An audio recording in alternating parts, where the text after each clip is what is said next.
আসসালামু আলাইকুম ওরহমতুল্লাহি ওবারাকাতু। সকলেই কেমন আছেন? আশা করি প্রথমেই আমার এই ভিডিওটা আপনারা দেখার পরে সকলেই শেয়ার করে দিবেন, কারণ আজকের ভিডিওটা হবে যে ইমাম বিষয় নিয়ে। ইমামরা মসজিদের মধ্যে ইমামরা কি পরিমাণে লাঞ্ছিত হচ্ছে এই বিষয় নিয়ে। যেমন আমি নিজে শিকার হলাম, আমি নিজেও হলাম। কারণ 8 বছর থাকা অবস্থায় যে জায়গার মধ্যে আমি নিজে অপমান হইলাম। তবে হিসাব হয়েছে, হয়তো তারা আমার কাছ থেকে টাকা কমের কমের জায়গায় তারা বেশি আমাকে ধরছে।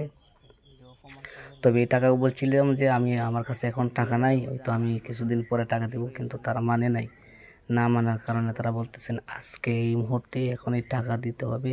বলতেছেন টাকা না দেওয়ার পরে, টাকা যদি না দেয় তাহলে তারা আমাকে এখান থেকে যাইতে দিবে না, এরকম। তখন অপরাগ হয়ে 3-4 ঘন্টা পর কিন্তু বাড়ির থেকে টাকা নিয়ে আমি কিন্তু এখান থেকে আসি। তবে আমার কথা হইল, এই জায়গাটার নাম হয়েছে, যে জেলাটা হয়েছে সুনামগঞ্জ, আর থানাটা হয়েছে তাহিরপুর।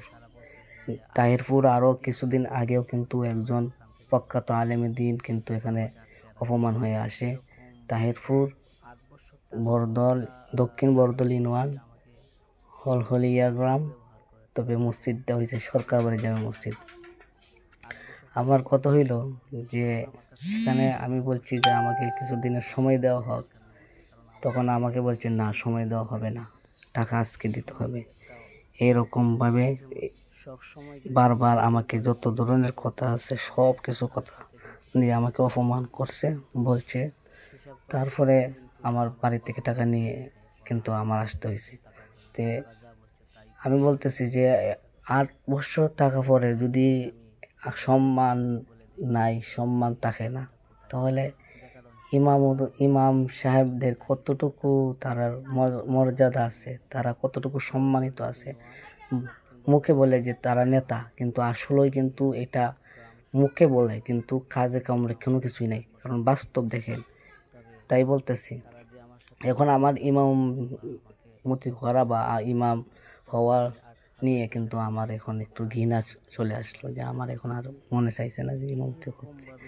তাই বলতেছি যে প্রত্যেকটা সময়ের মধ্যে যে ইমাম দ্বারা তোমার মার বিয়া হয়, তোমার বাবার বিয়া হয়, তোমার সন্তানের বিবাহ হয়, আর তাদেরকে তোমরা অপমান করো, যা দ্বারা তোমার বাপ মরলে দোয়া করতে হয়, মা মরলে দোয়া করাইতে হয়, সব কিছু কাজের মধ্যে ইমামকে দরকার লাগে, আর তারাই কিন্তু এই ইমামকে তারা অপমান করে।